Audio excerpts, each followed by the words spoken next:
Barack Obama told African Americans to stop complaining, put on your marching shoes, and follow him into battle for jobs and opportunity.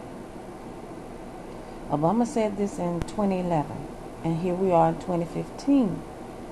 How many times have our folks wasted their time marching since that speech?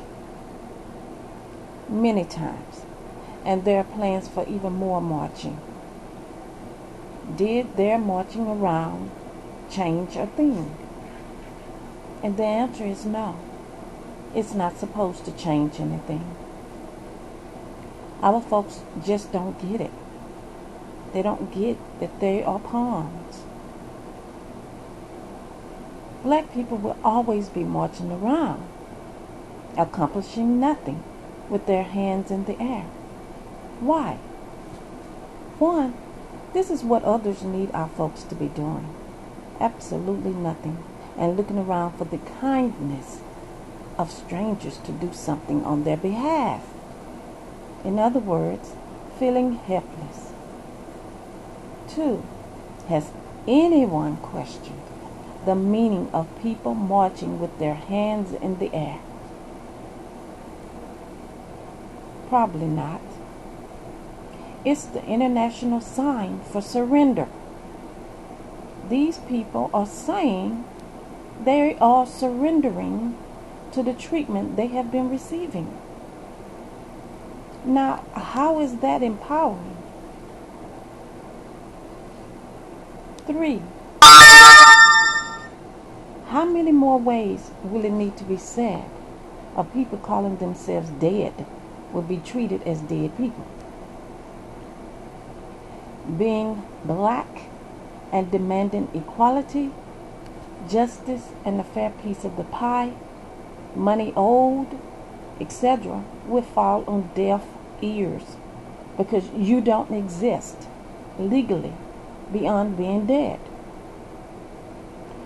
Being African American is not an improvement.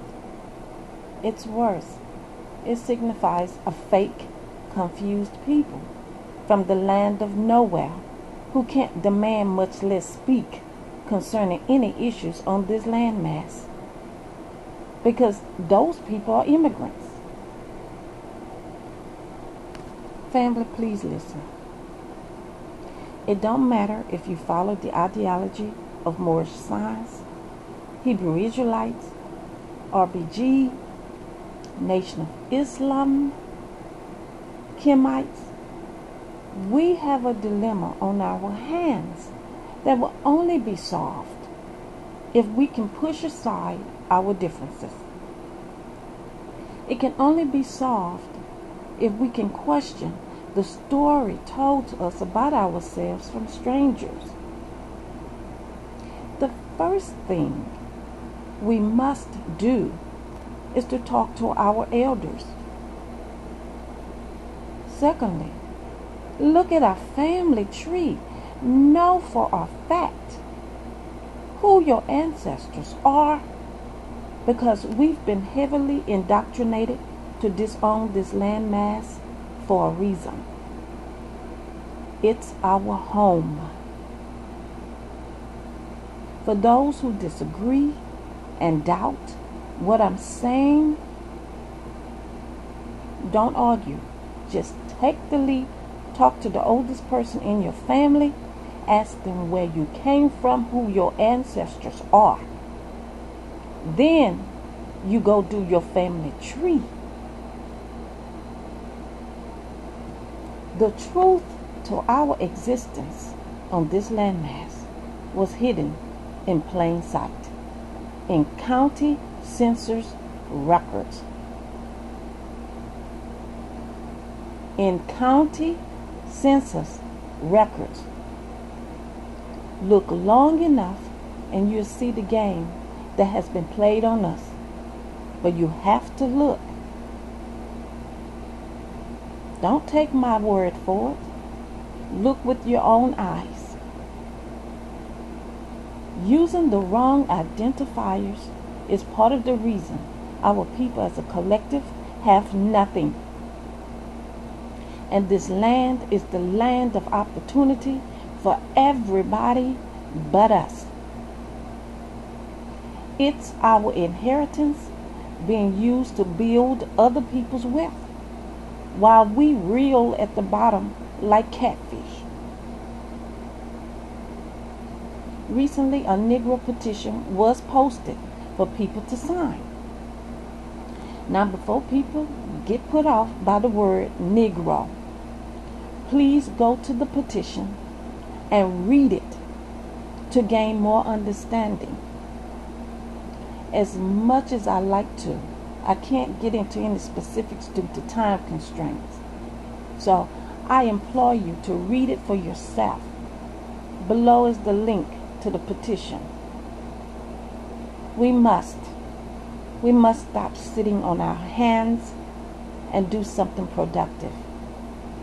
I said this to an individual, and they asked, how is it signing a petition any different than marching down the streets whining? On the surface, it looks similar, but the petition is openly acknowledging this is our homeland, something our people have never done. So, to fix our problem, our main problem, and that's our identity, we must start admitting that we do have a problem, and then start embracing who we are. Our main problem here is we as a collective allow strangers to classify us and give us a history of lies, which is one of the reasons for our big disconnect with each other and this landmass. When you know not yourself, you don't know where home is. In other words, you're lost. Let's get found, siblings. If not for ourselves, let's do it for the next generation. People often ask, what can we do to better our situation? Because all the other things we tried failed. Here's another means of changing the tide, one truth at a time. Your truth. I know some people think signing a petition is on the same level as marching down the street with signs. But this petition, acknowledging who you are here, lets them know that you're wide awake. You're wide awake, and this is just the first step. We must first acknowledge ourselves. Then, once we acknowledge ourselves, international remedies are at our disposal. But we will have no remedies if we can't resolve our identity. The problems that we have are associated with who we are identifying as. So like I said, go to the petition, read it. Read it. It's important that you read and understand what you're reading. It's important to understand why that petition is in existence, why we must support it. There's no trickery involved, no legalese, just plain talking. A simple explanation as to why we are who we are. Like I said, if you can't do it for yourself, do it for the next generation. Have compassion and love for the next generation.